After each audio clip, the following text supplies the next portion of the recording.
अमावस्या का दिन पितरों को समर्पित होता है। इस दिन भगवान शिव, माँ पार्वती और भगवान विष्णु के साथ साथ माँ लक्ष्मी जी की पूजा भी करनी चाहिए।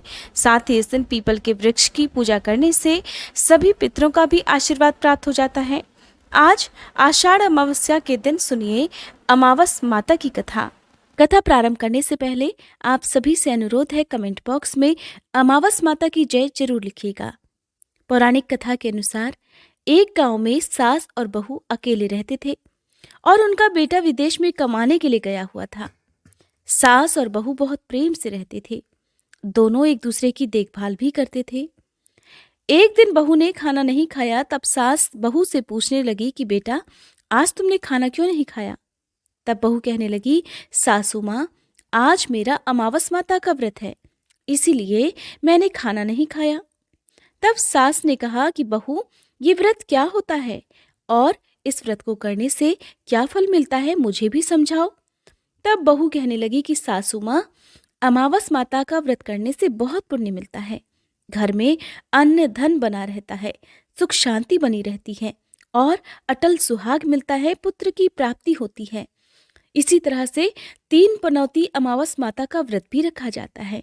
इस व्रत में हर वर्ष अलग अलग खाना खाया जाता है और विष्णु भगवान के मंदिर में चढ़ावा चढ़ाया जाता है या फिर किसी ब्राह्मण को दान दक्षिणा दी जाती है। इस व्रत में पहले साल शक्कर, घी और चावल से बना खाना खाया जाता है।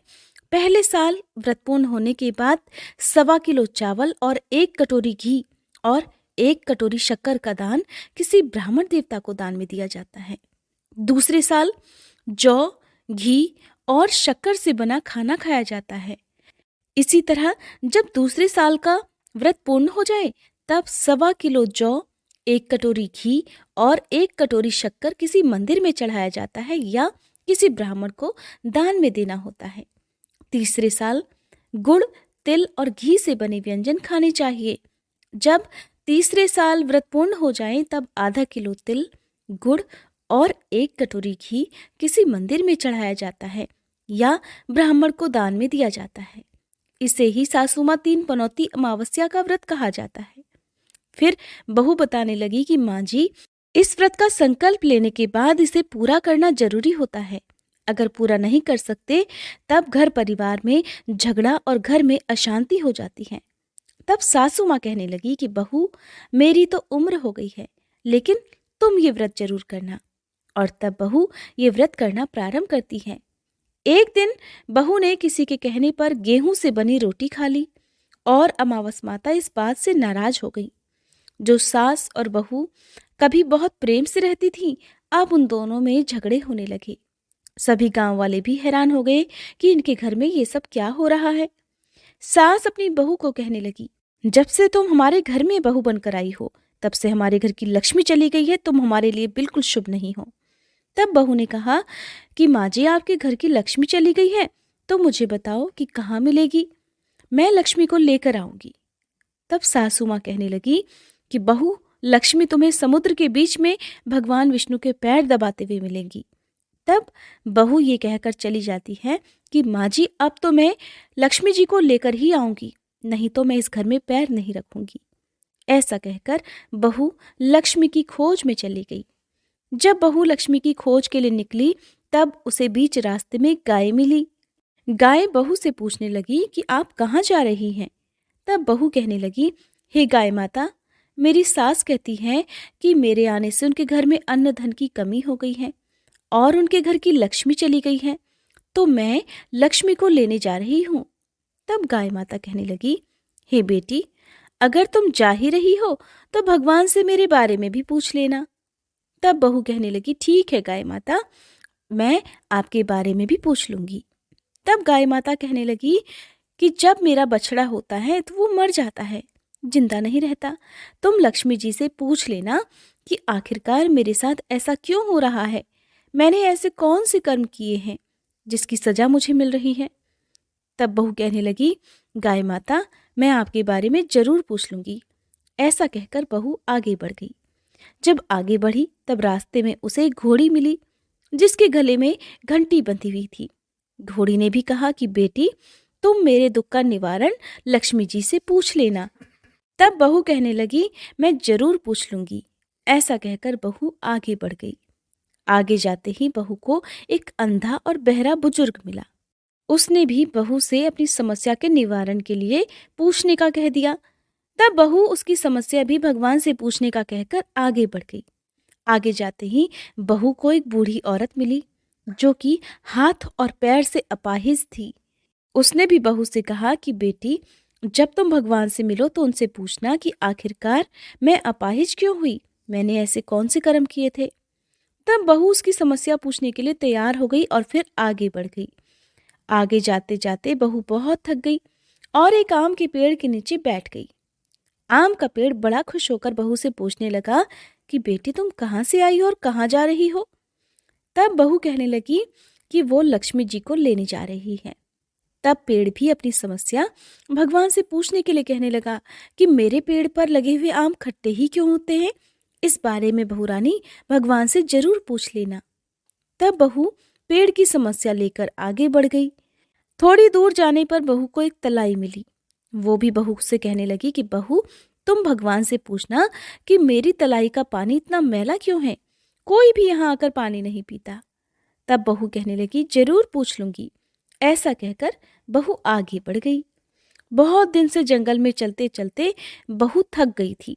उसे भूख भी लगी थी, लेकिन खाने को कुछ नहीं मिला तो वो भूख और प्यास से बेचैन हो गई और जंगल में बेहोश हो गई। उसी समय भगवान श्री हरि और माता लक्ष्मी घूमते हुए उधर जा रहे थे। तब माता लक्ष्मी विष्णु भगवान से कहने लगी कि हे नाथ, ये तो आपकी बहुत बड़ी भक्त है, आप इसके दुख का निवारण कीजिए। तब भगवान श्री हरि कहते हैं कि इस संसार में तो बहुत से जीव दुखी हैं, सभी अपने अपने कर्मों का फल भोग रहे हैं, मैं किस किस के दुख का निवारण करूं। तब माता लक्ष्मी भगवान श्री हरि से विनती करने लगी, कहने लगी कि वो भूखी प्यासी है, अगर इसे ऐसे में जंगल में छोड़ दिया जाए तो जंगली जानवर उसे खा डालेंगे। माता लक्ष्मी की बात सुनकर भगवान श्री हरि एक साधु का वेश धारण कर बहू के पास गए और उसे होश में लेकर आए। बहू के होश में आते ही साधु वेश में भगवान उससे पूछने लगे कि वो यहाँ क्यों आई है और कहाँ जा रही है।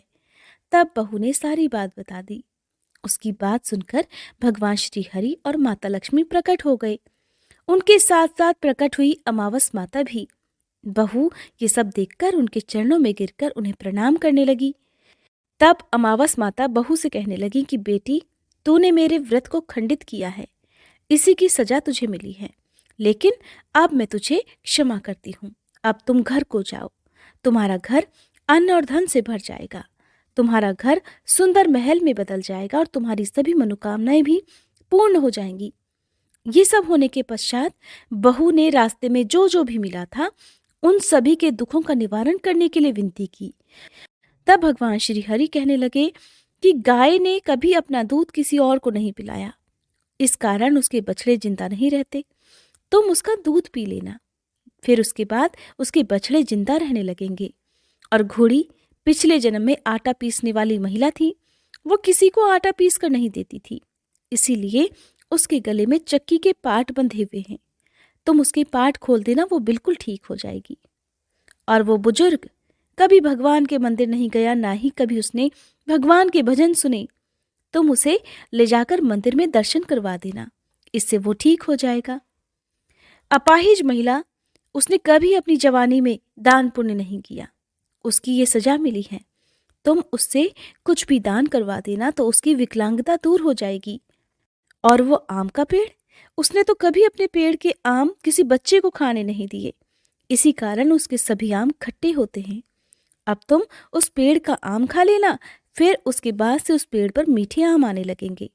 और तलाई का पानी, पिछले जन्म में देवरानी जिठानी थी, वो हमेशा आपस में झगड़ा करती रहती थी, इसीलिए उसका पानी मैला है, तुम उसका पानी पी लेना तो वो तलाई शुद्ध हो जाएगी, फिर लोग वहां आकर पानी पीने लगेंगे। इस प्रकार बहू ने भगवान श्री हरि, माता लक्ष्मी और अमावस माता को प्रणाम किया, उन्हें धन्यवाद किया और अपने घर के लिए तैयार हो गई। रास्ते में उसे जो जो भी मिला उनकी सभी समस्या भगवान के कहे अनुसार वो दूर करती चली गई। सभी ने उसे भर भर कर आशीर्वाद दिया। घर पहुंचते ही उसका टूटा फूटा घर एक सुंदर महल में बदल गया। उसके घर में अन्न और धन के भंडार भर गए।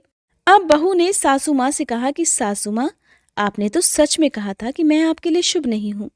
मेरे जाने से ही आपके घर में लक्ष्मी आई है। अब आप यहाँ रहें, मैं मरने जा रही हूँ।